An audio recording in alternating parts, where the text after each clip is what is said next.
Stock മാർക്കറ്റിൽ നിക്ഷേപം ആരംഭിക്കുന്ന എല്ലാവരും കേൾക്കുന്ന രണ്ട് വാക്കാണ് ട്രേഡിംഗ് അക്കൗണ്ടും ഡിമെറ്റ് അക്കൗണ്ടും. ഈ ട്രേഡിംഗ് അക്കൗണ്ടും ഡിമെറ്റ് അക്കൗണ്ടും രണ്ട് അക്കൗണ്ടുകൾ. എന്താണ് തമ്മിലുള്ള വ്യത്യാസം? ട്രേഡ് ചെയ്യുന്നതിന് ഏതെങ്കിലും ഒരു അക്കൗണ്ട് പോരാ, ഒരു ഡിമെറ്റ് അക്കൗണ്ട് പോരാ, അല്ലെങ്കിൽ ട്രേഡിംഗ് അക്കൗണ്ട് പോരാ. എന്താണ് രണ്ട് തമ്മിലുള്ള വ്യത്യാസം? എന്താണ്? ഈ വീഡിയോയിലൂടെ നിങ്ങളുടെ ആ ആശയക്കുഴപ്പം മാറിക്കിട്ടും.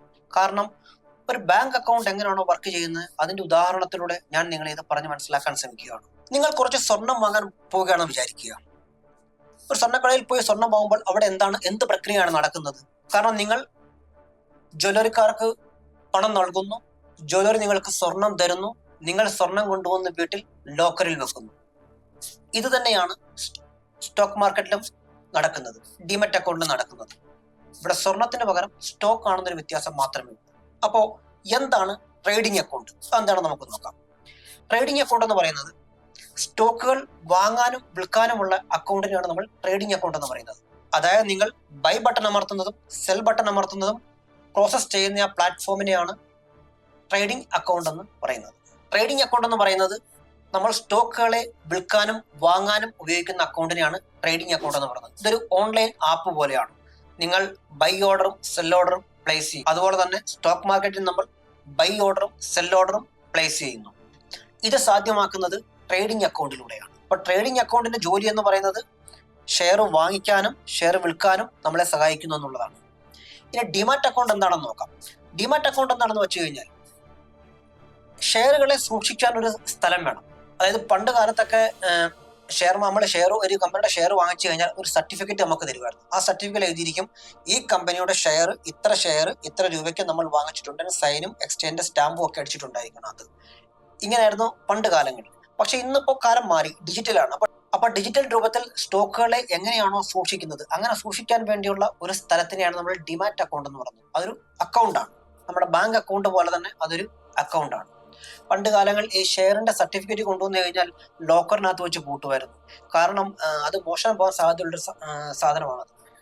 പല സ്ഥലത്ത് കഥകളും ഞാൻ കേട്ടിട്ടുണ്ട്. ഈ ഷെയറിന്റെ സർട്ടിഫിക്കറ്റ് ആൾക്കാർ മോഷ്ടിച്ചു കൊണ്ടുപോയി പണയം വെച്ച് പൈസ എടുത്തതായിട്ട്, അങ്ങനെയൊക്കെയുള്ള പല കഥകളും നമ്മൾ കേട്ടിട്ടുണ്ട്. അപ്പം അതിനെയൊക്കെ ഒഴിവാക്കാൻ വേണ്ടി ഇപ്പോൾ ഡിജിറ്റൽ രൂപത്തിലാകുമ്പോൾ നമ്മൾ വീട്ടിലിപ്പോൾ ഒരു ഷെയറിന്റെ സർട്ടിഫിക്കറ്റ് നമ്മൾ ലോക്കറിനകത്ത് എങ്ങനെയാണോ നമ്മൾ സൂക്ഷിക്കുന്നത് അതുപോലെ തന്നെ നമുക്ക് ഡിജിറ്റൽ രൂപത്തിൽ സൂക്ഷിക്കാനുള്ള ഒരു സ്ഥലത്തിനാണ് നമ്മൾ ഡിമാറ്റ് അക്കൗണ്ട് എന്ന് പറയുന്നത്. അപ്പൊ ഡിമാറ്റ് അക്കൗണ്ട് എന്ന് പറഞ്ഞു കഴിഞ്ഞാൽ ഡിമെറ്റീരിയൽസ്ഡ് അക്കൗണ്ട്. അതായത് നമുക്ക് കൈകൊണ്ട് തൊടാൻ പറ്റത്തില്ല. പേപ്പർ സർട്ടിഫിക്കറ്റിൽ നമ്മൾ കയ്യിലെടുക്കുന്നത് തൊട്ട് നമുക്ക് അനുഭവിച്ചറിയാൻ പറ്റത്തില്ല. അതാണ് ഡിമാറ്റ് അക്കൗണ്ട് എന്ന് പറയുന്നത്. ഇനി നമുക്കൊരു ബാങ്കിന്റെ ഉദാഹരണത്തിലൂടെ നോക്കാം. ബാങ്ക് അക്കൗണ്ടിൽ എന്താണ് നമ്മൾ പണം സൂക്ഷിക്കാൻ വേണ്ടി ഉപയോഗിക്കുന്നതാണ്. അതായത് ഡിമാറ്റ് അക്കൗണ്ട് എന്ന് പറഞ്ഞു കഴിഞ്ഞാൽ സ്റ്റോക്കുകൾ സൂക്ഷിക്കാൻ വേണ്ടി ഉപയോഗിക്കുന്നതാണ്. അപ്പോ ട്രേഡിംഗ് അക്കൗണ്ട് എന്ന് പറയുന്നത് സ്റ്റോക്കുകളെ വാങ്ങിക്കാനും വിൽക്കാനും ഉപയോഗിക്കുന്ന അക്കൗണ്ടിനെയാണ് ട്രേഡിംഗ് അക്കൗണ്ട് എന്ന് പറയുന്നത്. ഇനി നമുക്കൊരു പുതിയ ടേം പഠിക്കാം, അതായത് ഡിപ്പോസിറ്ററി. എന്താണ് ഡിപ്പോസിറ്ററി എന്ന് പറയുന്നത്?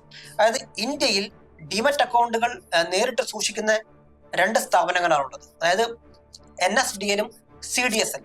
NSDL എന്ന് പറയുന്നത് നാഷണൽ സെക്യൂരിറ്റീസ് ഡിപ്പോസിറ്ററി ലിമിറ്റഡ്, അതുപോലെ തന്നെ CDSL എന്ന് പറയുന്നത് സെൻട്രൽ ഡിപ്പോസിറ്ററി സർവീസ് ലിമിറ്റഡ്. ഇതിനെ നമുക്ക് RBI ആയിട്ട് താരതമ്യപ്പെടുത്താം. അതായത് ബാങ്കുകളുടെ ഫംഗ്ഷനെ ഉറപ്പുവരുത്തുന്നത് RBI ആണ്. അതുപോലെ തന്നെ ഈ സ്റ്റോക്കുകളുടെയും എക്സ്ചേഞ്ചിന്റെയും ഫംഗ്ഷനെ ഉറപ്പുവരുത്തുന്ന ഉത്തരവാദിത്തമാണ് ഈ ഡിപ്പോസിറ്ററികൾക്കുള്ളത്.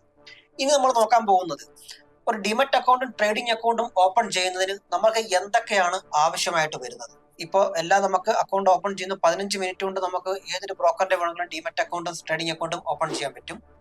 15 മിനിറ്റിന്റെ ആവശ്യമുള്ളൂ. അപ്പൊ അങ്ങനെ നമ്മൾ ഓപ്പൺ ചെയ്യുന്ന സമയത്ത് എന്തൊക്കെ ഡോക്യുമെന്ററി പ്രൂഫുകളാണ് നമുക്ക് ആവശ്യമായിട്ട് വരുന്നത് നമുക്ക് നോക്കാം.